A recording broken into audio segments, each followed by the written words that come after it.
જો પાંદડું પણ ભગવાનની મરજી વિના હલી શકતું નથી, તો પછી આપણાથી થતા પાપ કે પુણ્યની સજા કે પછી ઇનામ આપણને કેમ મળે છે? શ્રીમદ ભગવદ્ ગીતામાં ભગવાને સ્પષ્ટ કહ્યું છે કે આત્મા વાસ્તવમાં કોઈ કાર્ય કરતો નથી.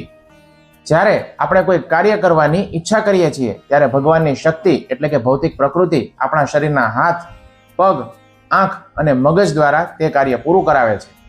આત્મા પોતે સીધી રીતે કોઈ કાર્ય કરતો નથી. ભલે કોઈ પણ સારું કે ખરાબ કામ પ્રકૃતિએ આપણા શરીર પાસે કરાવ્યું હોય, પરંતુ તેની ઈચ્છા તો આપણી પોતાની હતી. તેથી તે કામનું જે પણ ફળ આવે તે આપણે જ ભોગવવું પડે છે. ભગવાન આપણા હૃદયમાં પરમાત્મા રૂપે બેઠા છે.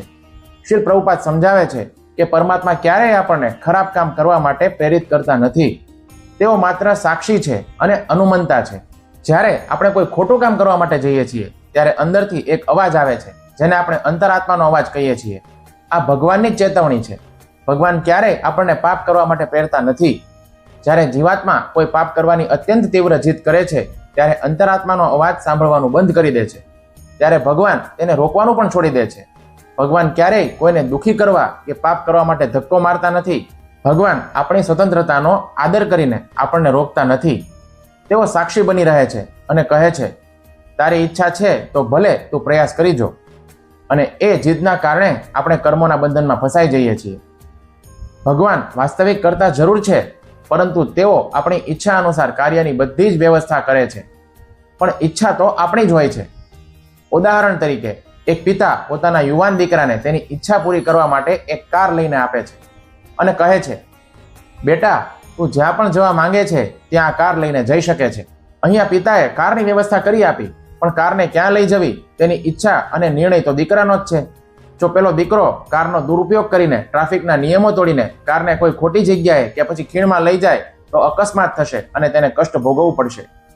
ભગવાને આપણને જે સ્વતંત્રતા એટલે કે ફ્રી વિલ આપી છે તે એક મોટી જવાબદારી પણ છે. જ્યારે આપણે આપણી સ્વતંત્રતાનો ઉપયોગ આપણા સ્વાર્થ, અહંકાર, ગુસ્સા કે પછી લાલચમાં કરીએ છીએ ત્યારે આપણે પાપ કરીએ છીએ અને પરિણામે દુઃખ ભોગવીએ છીએ. ભગવાન આપણને જોવાની શક્તિ આપે છે. જો એ શક્તિ ન હોત તો આપણે આંધળા હોત. પણ શક્તિ મળ્યા પછી મંદિરમાં જઈને ભગવાનના દર્શન કરવા છે કે પછી ઇન્ટરનેટ ઉપર ખરાબ વસ્તુઓ જોવી છે, તે નિર્ણય આપણી સ્વતંત્ર ઈચ્છા ઉપર નિર્ભર છે. ભગવાન શક્તિ આપે છે, પણ શું કરવું શું ન કરવું તેનો નિર્ણય તો આપણો જ હોય છે. તેથી આપણે આપણી ભૂલો માટે ભગવાનને દોષ ન આપવો જોઈએ. આપણે કરેલા ખોટા કાર્યોની જવાબદારી સ્વીકારીને તેને સુધારવાનો પ્રયાસ કરવો જોઈએ. હરે કૃષ્ણ.